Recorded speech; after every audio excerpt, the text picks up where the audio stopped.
Very good morning दोस्तों, मैं हूं सौरभ श्रीवास्तव और आपका बहुत बहुत स्वागत है मेरे YouTube channel English classes with Saurabh Sharma. तो चलिए दोस्तों, मैंने आपको लास्ट डे में ट्रांसलेशन पढ़ाया था और ट्रांसलेशन में हमने आपको कुछ सिंपल सेंटेंस को बनाने सिखाया था कि आखिर हम सिंपल सेंटेंस को कैसे इंग्लिश में कन्वर्ट करते हैं, तो ट्रांसलेट इनटू इंग्लिश। आज हम उसी के आगे बढ़ते हैं दोस्तों, और आगे के कॉन्सेप्ट में हम ट्रांसलेशन का ही सेकंड पार्ट पढ़ेंगे, जिसमें हम अफर्मेटिव सेंटेंस को हम लोगों ने उस दिन पढ़ा था, आज नेगेटिव इंट्रोगेटिव सेंटेंस को कैसे बनाया जाता है इसे सीखेंगे। तो चलिए दोस्तों, क्लास को स्टार्ट करते हैं। और हाँ, वीडियो को अंत तक जरूर देखें ताकि आप चीज़ों को समझ सकें, और अगर आपने अभी तक मेरे चैनल को सब्सक्राइब नहीं किया तो जरूर सब्सक्राइब करें। चलिए लेट्स बिगिन द क्लास।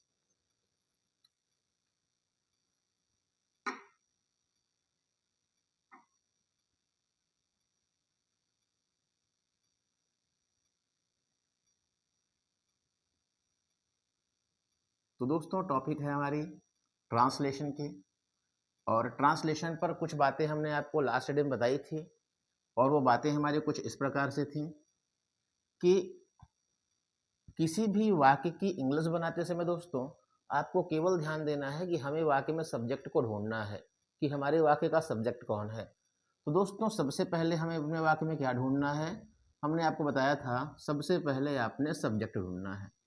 और दोस्तों, हमारे मन में प्रश्न आता है कि आखिर सर ये सब्जेक्ट कौन है, तो हमने बताया था इसको पता करने के लिए आप वाक्य के अंत में देखेंगे और आप पूछेंगे कौन, और ये कौन शब्द पूछने पर ये सब्जेक्ट आपके वाक्य में जहां भी होगा आपको मिल जाएगा दोस्तों।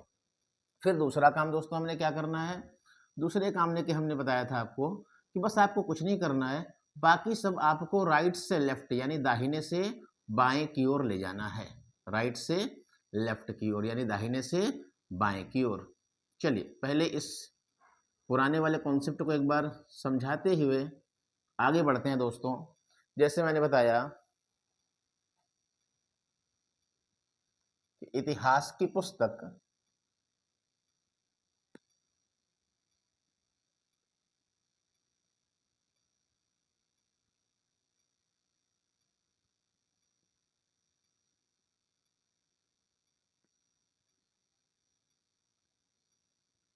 मेरे मेज पर है।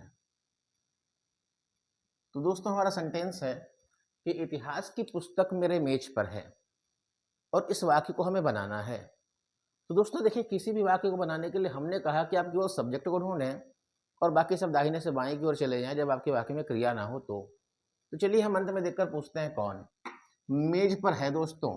तो प्रश्न है कौन मेज पर है, और जब हमने पूछा कौन तो हमें जवाब क्या मिलता है दोस्तों, इतिहास की पुस्तक। तो जो इतिहास की पुस्तक दोस्तों हमें मिल रहा है, ये हमारे वाक्य का सब्जेक्ट है। तो हमारे वाक्य का सब्जेक्ट क्या है दोस्तों, इतिहास की पुस्तक। फिर दोस्तों हमने क्या करना है, हमने दाहिने से बाएं लिख देना है। तो दाहिनी तरफ दोस्तों क्या दिख रहा है शब्द। इसके बाद दोस्तों क्या दिखाई देगा, इसके बाद दोस्तों दिखाई दे रहा है पर। कहाँ दिखाई दे रहा है दोस्तों, मेरी मेज पर। तो सबसे पहले हमने क्या लिखना है दोस्तों, इतिहास की पुस्तक। इतिहास की पुस्तक को हम दोस्तों क्या कहेंगे, हिस्ट्री बुक। इतिहास की पुस्तक को दोस्तों क्या कहेंगे, हिस्ट्री बुक। तो हमने लिख दिया हिस्ट्री बुक। फिर क्या करना है दोस्तों, बाकी सब दाहिने से बाएं की ओर लिखना है हमें। तो अब दाहिने तरफ हमने दिखाई दिया है, तो है की इंग्लिश दोस्तों क्या होगी, इज। पर की इंग्लिश क्या होगी दोस्तों, ऑन। और कहां पर होगी, मेरे मेज पर, माई टेबल। देखिए आपका सेंटेंस दोस्तों तैयार हो गया बिना किसी मेहनत के। ये हमारे सेंटेंस तैयार हो गए। अब इसके आगे की बात हमने करनी थी, तो चलिए इसके आगे हमें क्या याद करना है। अब यहां से हमारा आज का टॉपिक स्टार्ट होगा। इसके आगे हमें समझना है दोस्तों टॉपिक नंबर 3, नहीं शब्द आने पर। नहीं शब्द वाक्य में आने पर।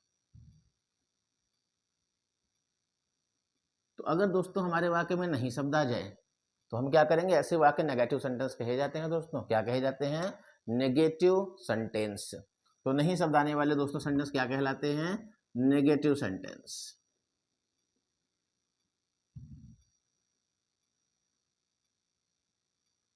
तो नेगेटिव सेंटेंस यानी नहीं शब्द आने पर। तो नहीं शब्द वाक्य में आने पर दोस्तों हमें क्या करना है, तीसरे स्थान पर नॉट लिखना है। तीसरे स्थान पर नॉट लिखो। ये आप याद रखेंगे। वाक्य में नहीं शब्द आ गया दोस्तों तो तीसरे स्थान पर हमें नॉट को लिख देना है। चलिए इसका एक एग्जाम्पल देखते हैं।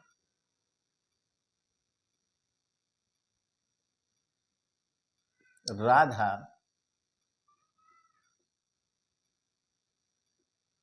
मेरे घर पर नहीं है। राधा मेरे घर पर नहीं है। अब ये आपका क्वेश्चन बनता है, राधा मेरे घर पर नहीं है, तो अब हमारे वाक्य में दोस्तों क्या दिखाई दे रहा है? नहीं दिखाई दे रहा है। अब आमतौर पर अगर हम अपने रूल की बात करें तो ये तीसरे नंबर पर हमको लगाना है दोस्तों। कहाँ लगाना है? नहीं शब्द आ गया तो हमें इसको तीसरे नंबर पर इसकी अंग्रेजी को लिख देना है। चलिए फिलहाल हमारा जो वाक्य का कॉन्सेप्ट कहता है, क्या कहता है कि अंत में देख के पूछो कौन। तो कौन नहीं है? राधा।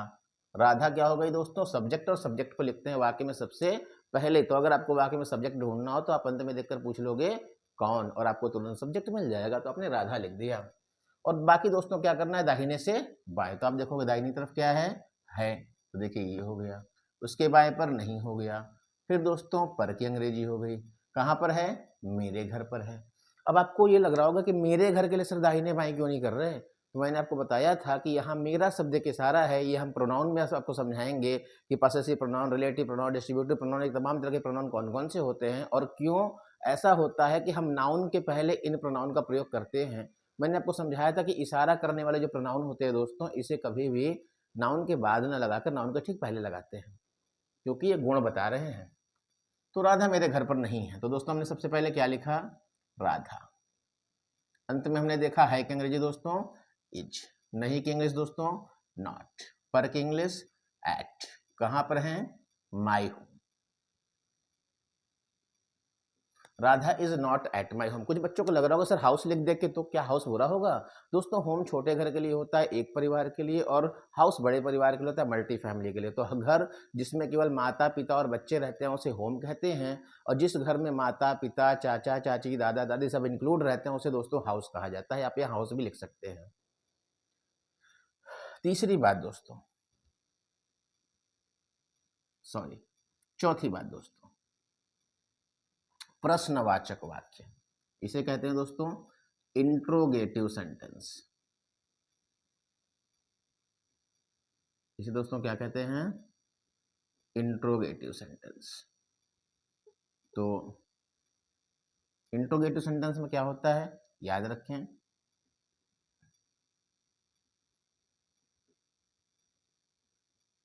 क्या शब्द से वाक्य शुरू होने पर, क्या शब्द से वाक्य शुरू होने पर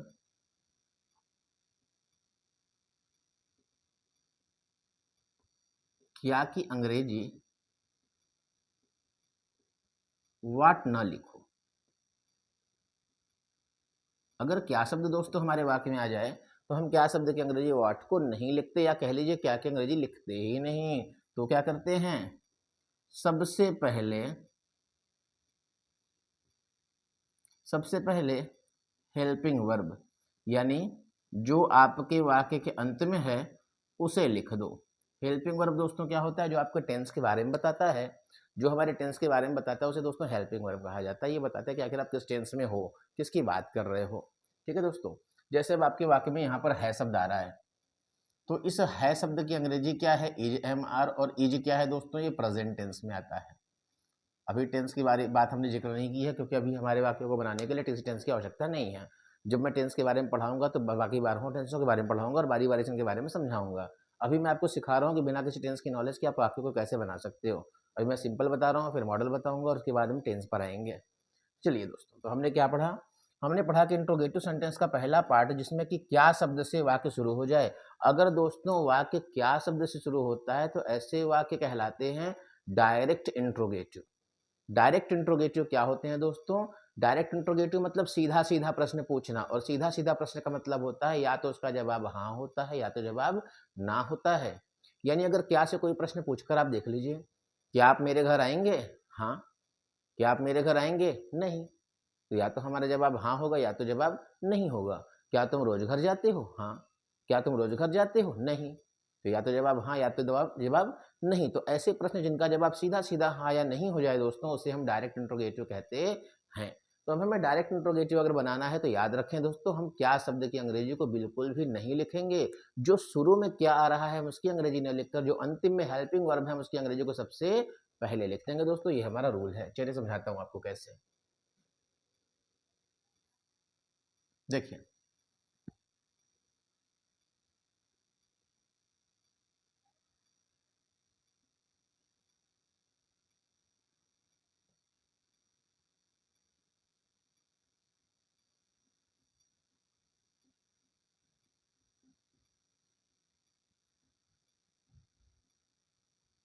दोस्तों हमारे पास प्रश्न है, क्या आप राधा के भाई हैं? तो दोस्तों हमारा प्रश्न क्या है, क्या आप राधा के भाई हैं? तो अब देखेंगे वाक्य के शुरू में क्या शब्द आ गया दोस्तों। अब चूंकि ये क्या शब्द आ गया, तो क्या शब्द का मतलब मैंने क्या बताया, ये हो गया डायरेक्ट इंट्रोगेटिव, क्योंकि जवाब देना है या तो हाँ में या तो ना में। और अगर हमारे वाक्य दोस्तों डायरेक्ट इंट्रोगेटिव है तो इंग्लिश बनाते समय हमको इस क्या की अंग्रेजी को नहीं लिखना है, हाँ, लेकिन इसकी जगह पर सबसे पहले इसे लिख देना है जो वाक्य के अंत में टेंस है, इसे सबसे पहले लिख देंगे दोस्तों। तो यहाँ पर लिखा है हैं, और हैं को दोस्तों जब हम सबसे पहले लिखेंगे तो इस हैं की अंग्रेजी दोस्तों क्या होगी, आर। ठीक है दोस्तों, है की अंग्रेजी आर होगी। इज मीन्स है, एम मीन्स हूं, और आर मीन्स हो या है होता है दोस्तों। तो है की अंग्रेजी हमने पहले आर लिख ली। अब हम अपने पुराने नियम पे आ जाएंगे। तो हमारा पुराना नियम क्या कहता है दोस्तों, अंतिम में देखिए पूछिए कौन कौन राधा के भाई हैं, आप। कौन राधा के भाई हैं दोस्तों, आप। तो सबसे पहले इस आपकी अंग्रेजी लिख लीजिए, यू, आर यू। अब आर यू बचा कौन दोस्तों, राधा के भाई। अब राधा के भाई की इंग्लिश क्या होगी, तो राधा के भाई की इंग्लिश क्या होगी, इसे कहते हैं दोस्तों राधाज ब्रदर। इसे दोस्तों क्या कहेंगे, राधाज ब्रदर। अब ये राधाज ब्रदर क्यों हो गया, समझा देता हूं मैं आपको ये बात भी। दोस्तों जब ये का की के आता है किसी वाक्य में, अगर ये का की के आता है तो इस का की अंग्रेजी या तो ऑफ होती है या इसकी अंग्रेजी अपस्ट्रॉफी यानी अपस्ट्रॉफी एस होती है, या तो ऑफ या तो अपस्ट्रॉफी एस। तो ऑफ का दोस्तों प्रयोग किया जाता है निर्जीव के लिए। निर्जीव मतलब जब किसी व्यक्ति की बात ना हो, और एस का प्रयोग किया जाता है सजीव के लिए, यानी निर्जीवों के लिए हम ऑफ का प्रयोग कर सकते हैं, सजीवों के लिए अपस्ट्रॉफी एस का प्रयोग कर सकते हैं।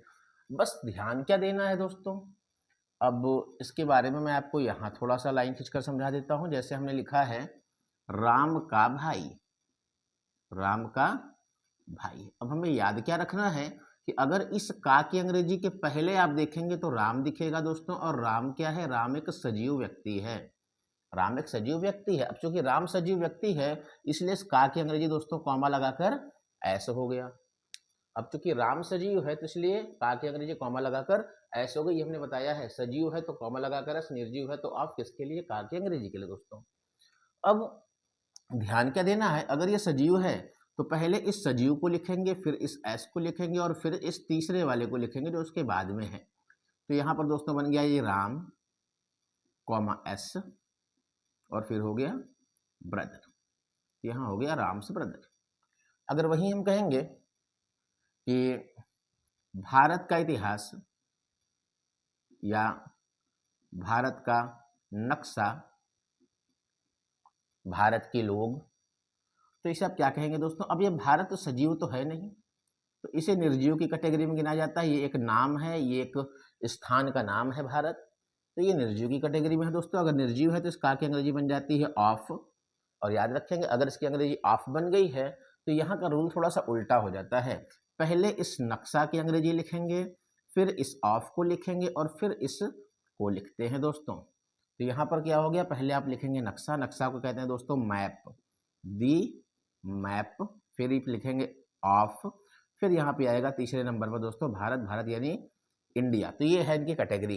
कहीं कहीं पर दोस्तों ऐसा भी होता है जहाँ पे हम ऑफ नहीं लिखते हैं। जैसे यहाँ पर आप देखेंगे कि हमने इतिहास की पुस्तक को हिस्ट्री बुक लिख दिया था, इंग्लिश की पुस्तक को इंग्लिश बुक लिख देते हैं, वहाँ का की अंग्रेजी ही नहीं लिखते। का मतलब दोस्तों होता है अधिकार, जिस चीज का दूसरे पर अधिकार हो, अधिकार दिखाने के लिए का लगाते हैं। जहां अधिकार है ही नहीं है वहां पर का की अंग्रेजी को दोस्तों नहीं लिखते।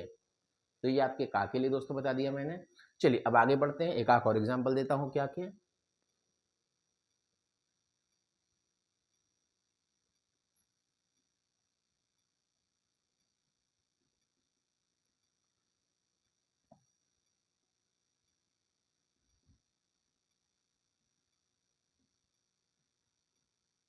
क्या यह पुस्तक आपकी है?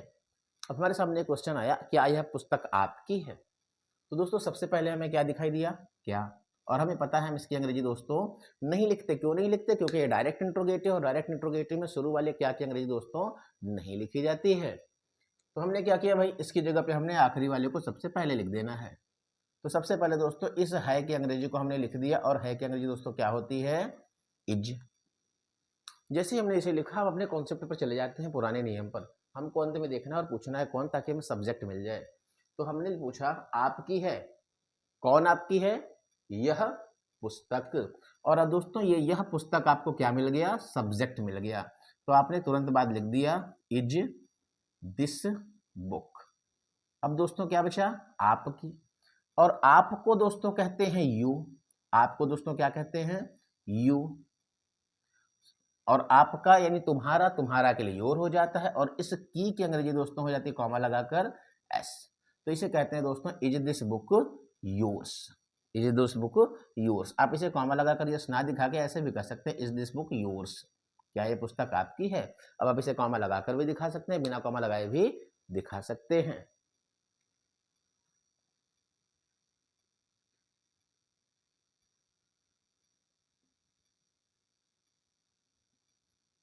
क्या वह खुश थी? क्या वह खुश थी? अब दोस्तों यहाँ देखेंगे शुरू में क्या आ गया, हमें इस क्या की अंग्रेजी नहीं लिखनी है। मैं आपको सरल सेंटेंस इसलिए बता रहा हूँ ताकि आप पहले कॉन्सेप्ट को समझें। अगली वीडियो में मैं आपको बड़े बड़े सेंटेंस बताऊंगा जिसका रूल यही होगा। रूल कुछ नया नहीं होता, केवल आपको रूल को समझना है। और आपको समझाने के लिए मैं अभी छोटे छोटे सेंटेंस बता रहा हूँ ताकि आप इसको पहले समझ सकें और ऐसे वाक्यों को बना सकें। चलिए दोस्तों, क्या वह खुश थी? तो हमने क्या की अंग्रेजी ना लिख के सबसे पहले जो अंत में उसे लिख देना है दोस्तों। और अंत में क्या लिखा है? थी की अंग्रेजी दोस्तों क्या होगी? वाज। तो पहले हमने वाज लिख दिया दोस्तों। वाज लिखने के बाद फिर हमारे पास सेंटेंस है, अंत में देख के पूछिए कौन कौन खुश थे। तो जवाब हुआ दोस्तों वह। और वह लड़की है दोस्तों, तो उसके लिए क्या लगाया हमने? सी। वाज सी। क्या थी? खुश। खुश यानी दोस्तों हैप्पी। Was C happy. देखिए कितनी आसानी से आपने इंट्रोगेटिव सेंटेंस को बना लिया। ठीक है दोस्तों, अब हम इसके और आगे बढ़ेंगे। और इसके आगे और बढ़कर हम क्या पढ़ेंगे? अब पढ़ेंगे हम इंट्रोगेटिव सेंटेंस में इनडायरेक्ट इंट्रोगेटिव को। जहां हम डायरेक्ट इंट्रोगेटिव पढ़ रहे हैं दोस्तों, जहां हम वाक्यों के शुरू में क्या देख रहे हैं और हम हाँ या ना में जवाब दे रहे हैं। लेकिन अब हम उन सेंटेंस को पढ़ेंगे जहां पे हमें प्रश्नों का जवाब देना पड़ेगा, यानी इनडायरेक्ट इंट्रोगेटिव, अप्रत्यक्ष प्रश्नवाचक वाक्य। चलिए उनके बारे में देखते हैं। पहले दोस्तों इसे हम इरेज कर देते हैं।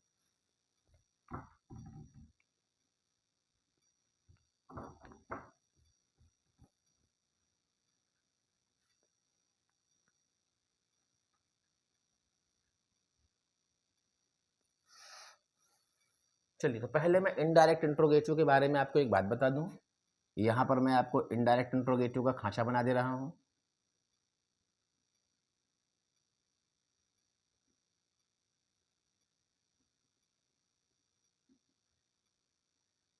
दोस्तों इनडायरेक्ट इंट्रोगेटिव। अब इनडायरेक्ट इंट्रोगेटिव का मतलब दोस्तों क्या होता है? जब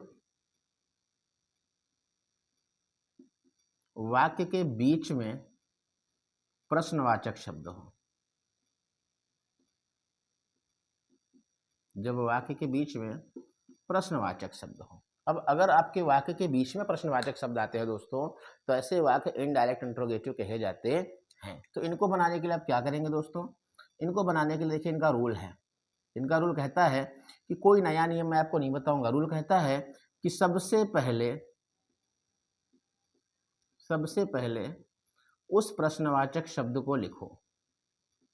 सबसे पहले दोस्तों क्या करेंगे? हम प्रश्नवाचक शब्द को लिखेंगे। ये हमारा सबसे पहला काम है। अब चूंकि ये प्रश्न है तो इसलिए दोस्तों उसके ठीक बाद उसके ठीक बाद हेल्पिंग वर्ब को लिखो। किसको लिखो दोस्तों? उसके ठीक बाद हेल्पिंग वर्ब को लिखो। मैंने अभी आपको बताया था कि हेल्पिंग वर्ब का मतलब दोस्तों होता है जो वाक्य के अंत में है। जो वाक्य के अंत में है दोस्तों उसे हेल्पिंग वर्ब कहा जाता है।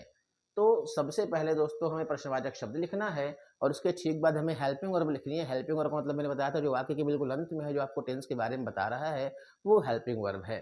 तो दोस्तों हमारे पास दो नियम हैं, सबसे पहले प्रश्नवाचक शब्द और उसके ठीक बाद हेल्पिंग वर्ब, बाकी सारा नियम हमारा पुराना हो जाएगा। चलिए सिंपल सेंटेंस बनाते हैं, एग्जाम्पल देखते हैं इनके।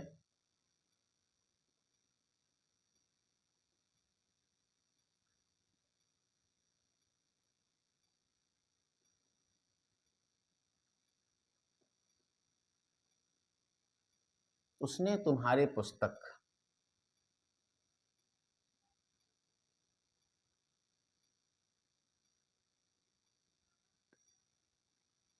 या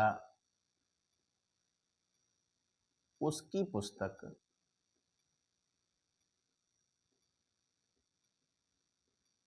इस कमरे में कहाँ है। देखिए थोड़ा सा बड़ा प्रश्न लिखने की मैंने कोशिश की। सेंटेंस उसकी पुस्तक इस कमरे में कहाँ है, वास्तव में देखने में बड़ा है दोस्तों, लेकिन ये बहुत बड़ा सेंटेंस नहीं है। उसकी पुस्तक इस कमरे में कहाँ है। अब आपको यहाँ पे प्रश्न दिखाई देगा दोस्तों, ये आपके वाक्य में प्रश्नवाचक शब्द है।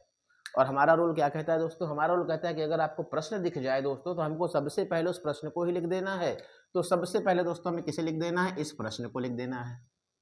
क्लियर दोस्तों? अगर हमारे वाक्य में प्रश्नवाचक शब्द दिखाई देगा तो सबसे पहले हम उस प्रश्नवाचक शब्द को लिख देंगे। और उसके ठीक बाद क्या करना है? उसके ठीक बाद दोस्तों हमने क्या लिखाया है कि आप हेल्पिंग वर्ब को लिखें। हेल्पिंग वर्ब यानी दोस्तों जो अंत में है आप उसको ठीक बाद लिखें। ये दो हमारे नियम हो गए दोस्तों। और इन दो नियम के बाद मैंने क्या बताया है कि आप इसी रूल को फॉलो करेंगे जो मैंने सबसे पहले बताया है। तो सबसे पहले कहाँ, तो इस कहाँ की अंग्रेजी क्या लिख दी दोस्तों आपने? वेयर। सबसे पहले आपने लिख दी वेयर। वेयर मीन्स कहाँ। फिर आपने जो अंत में है उसको लिख देना है। अंत में क्या है दोस्तों? इज। Where is. ये दो बातें आपने कर ली क्योंकि आपका वाक्य इनडायरेक्ट इंट्रोगेटिव में था। अब हमारा पुराना रूल कहता है सबसे पहले सब्जेक्ट को लिखिए। सब्जेक्ट कहता है अंतिम में देखिए पूछिए कौन। तो कौन कहाँ है? उसकी पुस्तक। और उसकी पुस्तक को दोस्तों अब हम लिखेंगे, ये सब्जेक्ट है। Where is his book. तो हमने लिख दिया दोस्तों वेयर इज हिज बुक। अब जो बचा दोस्तों वो क्या कर रहा है? राइट टू लेफ्ट, दाहिने से बाएं। तो दाहिने पे आप देखेंगे दोस्तों तो आपको दिखाई देगा, ये आप लिख चुके हैं, तो दाहिने पे आपको दिखाई देगा ये मे की इंग्लिश दोस्तों इन। फिर आया इस कमरे, और इस कमरे को दोस्तों कहते हैं दिस रूम। तो where is his book in this room. तो ये हो गया दोस्तों उसकी पुस्तक इस कमरे में कहाँ है? Where is his book in this room. अगला देखते हैं दोस्तों।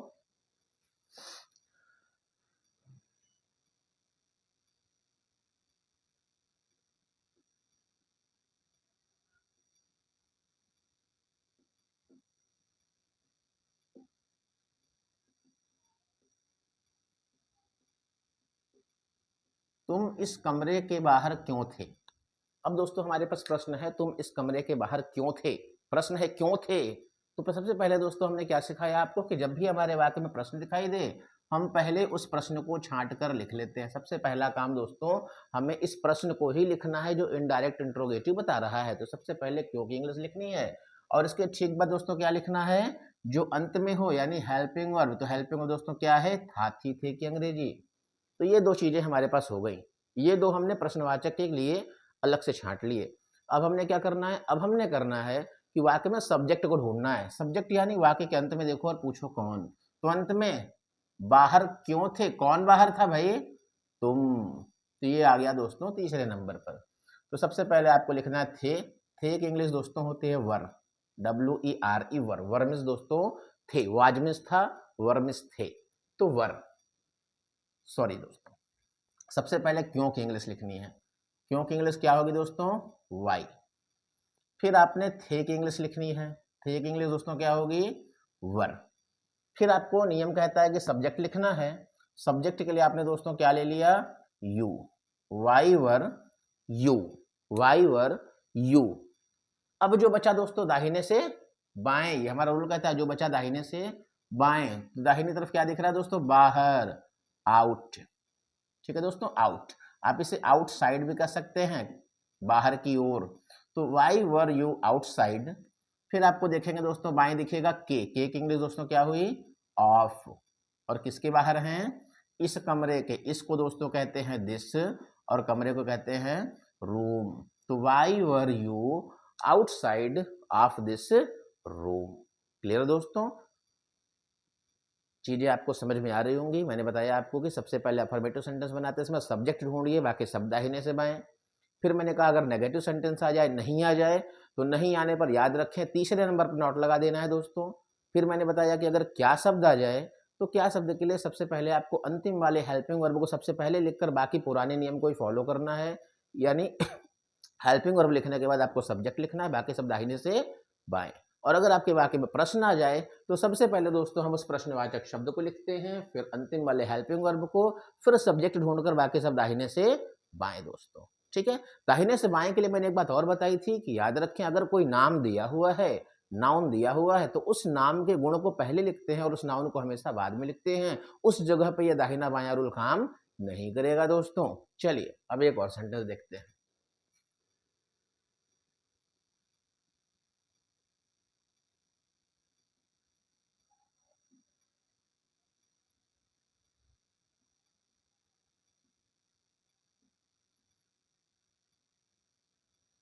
अब ये सेंटेंस हमारे पास दोस्तों है कि वह तुम्हारे साथ क्यों नहीं है। अब हमारे पास सेंटेंस आ गया कि वह तुम्हारे साथ क्यों नहीं है। अब यहाँ जरा समझिएगा कि अभी अभी मैंने आपसे बताया था कि अगर वाक्य में नहीं शब्द आ जाएगा तो दोस्तों हम कहाँ लिखेंगे, तीसरे नंबर पर लिखेंगे। लेकिन याद रखें दोस्तों, हर वाक्य में नहीं शब्द आने पर तीसरे नंबर पर लिखा जाता है, लेकिन अगर आपके वाक्य में ये प्रश्न दिख जाए तो ये तीसरा नंबर जो होता है दोस्तों ये बन जाता है 3 और एक चौथे नंबर पर। अब आप कहेंगे सर ये क्या रूल था, चौथे नंबर पर क्यों आ गया, तो मैं आपको बताना चाहूंगा दोस्तों कि तीसरे नंबर पर नहीं आता है, लेकिन अब वाक्य के बीच में से एक ये प्रश्नवाचक शब्द को आप निकालते हैं और उठाकर सबके पहले रख देते हैं। जब आप सबके पहले एक बीच का शब्द निकाल कर रख देंगे तो एक संख्या बढ़ जाती है और वो तीसरे वाली संख्या जो थी नहीं वाली, वो चौथे पर पहुंच जाती है। इसलिए नहीं शब्द प्रश्नवाचक शब्द वाले सेंटेंस में हमेशा चौथे नंबर पर लगाया जाता है। तो दोस्तों याद रखें, अगर नहीं शब्द आएगा तो दोस्तों कहाँ रखेंगे इसे, चौथे नंबर पर, लेकिन कब, जब ये प्रश्न होगा तब। ठीक है दोस्तों, चलिए आगे मैं समझाता हूं। अब इसी वाक्य को नियम, हमारे वाक्य में हमें प्रश्न दिख रहा है क्यों, तो सबसे पहला नियम कहता है कि भाई सबसे पहले आप प्रश्नवाचक शब्द को लिख लो। तो चलिए हम पहले क्यों की अंग्रेजी लिख देते हैं। क्या होती है दोस्तों, WHY, वाई। वाई मीन्स क्यों, वाई मीन्स क्यों। नेक्स्ट दोस्तों क्या कहता है कि आप उसके ठीक बाद हेल्पिंग वर्ब लिख लो। तो ठीक बाद हमने हेल्पिंग वर्ब लिखनी है दोस्तों। तो हेल्पिंग वर्ब क्या दिखाई दे रही है, अंतिम में जो होगा वो हेल्पिंग वर्ब होगा, और है की अंग्रेजी दोस्तों क्या हो गई, इज हो गई। तो दोस्तों हो गया वाई इज, वाई लिख दिया और इज लिख दिया, वाई इज। अब क्या करना है, अब हमें अपने इस रूल को फॉलो करना है, अंतिम में देख के पूछ लो कौन, कौन नहीं है, वह। तो दोस्तों तीसरे नंबर पे कौन आ गया, ही, वाई इज ही। अब आप देखेंगे ये जो नहीं है ये चौथे नंबर पर था और ये आ गया दोस्तों not, why is he not, why is he not. अब जो दोस्तों बचा वो दाहिने से बाएं। तो देखिए आप सब लिख चुके हैं आप। अब देखेंगे साथ बचा है, तो साथ की अंग्रेजी दोस्तों दाहिने पे पहले लिख दिया आपने विथ, फिर इसके बाएं पे दिखाई देगा आपको तुम्हारे, और इस तुम्हारे की अंग्रेजी दोस्तों होगी यू। अब आपके मन में आएगा तुम्हारे की अंग्रेजी तो सर योर होती है, आपने यू का प्रयोग कर दिया। हाँ, यू सब्जेक्ट भी होता है और वाक्य का ऑब्जेक्ट भी होता है। तुम्हारे की अंग्रेजी योर तब लिखते हैं जब इसके साथ कोई जुड़ी हुई नाउन दिया हुआ हो, यानी जब अपना अधिकार ये किसी वस्तु पर दिखा सके, तो इस पॉसेसिव प्रोनाउन के लिए हम यहाँ योर लगा सकते हैं। लेकिन यहाँ पर कोई प्रोनाउन नहीं दिया, कोई नाउन नहीं दिया हुआ है, इसलिए आप यहाँ पे योर का प्रयोग नहीं कर सकते। योर आप वहीं लगा सकते हैं जहाँ पर इशारा कर सके, जहाँ इससे जुड़े हुए किसी नाउन को दिखा सके दोस्तों। इसलिए आप यहाँ योर न लगाकर क्या लगाएंगे, यू। यू वाक्य का सब्जेक्ट भी होता है और यू ऑब्जेक्ट भी होता है, ऑब्जेक्ट प्रोनाउन भी दोस्तों यू होता है। तो चलिए यहाँ पर आपके सेंटेंस फॉर्मेशन खत्म हुए कि आप सिंपल सेंटेंस यानी साधारण साधारण वाक्यों को, छोटे छोटे सेंटेंसेस को अफर्मेटिव, नेगेटिव, इंट्रोगेटिव में कैसे बदल पाएंगे। इसके बाद मैं आपको सेंटेंसेस के प्रकार बताऊंगा और अलग प्रकार के सेंटेंसेस बनाना बताऊंगा, फिर मॉडल एक्सलरी पढ़ेंगे और दोस्तों, और उसके बाद हम लोग पढ़ेंगे टेंस बनाना, यानी टेंस के 12 टेंस के वाक्य किस प्रकार से बनेंगे। चलिए दोस्तों, तब तक के लिए अलविदा, और आप हमारे चैनल पर ऐसे ही बने रहें, वीडियोस को देखते रहें और हमारा हौसला बढ़ाते रहें, कमेंट्स करते रहें, और अगर आपने सब्सक्राइब नहीं किया दोस्तों तो सब्सक्राइब कर लें। Thanks a lot, bye bye.